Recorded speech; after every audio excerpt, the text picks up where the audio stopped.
Легендите живеат вечно. Со овој транспарент, облечени во бели маечки, фудбалерите на Силекс денес му одадоа почит на Љубисав Иванов Дзинго, човекот кој со својата визија и вложување направи многу за македонскиот фудбал, но и за својот клуб Силекс.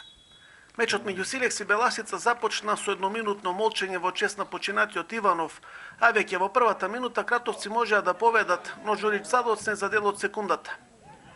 Возвратија струмичани во 20-та минута, кога Калановски не успеа да го совлада Трајковски.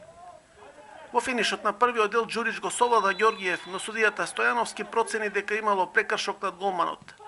Маријан Стојановски во вториот дел пресуди на штета на домашниот тим, откако ударот на Мустафов со рака го запре Митевски, а наместо на белата точка судијата покажа играта да продолжи. И кога мирисаше на реми, во финишот на мечот Калановски побегна по десната страна и субав погодок му донесе триумф на својот тим.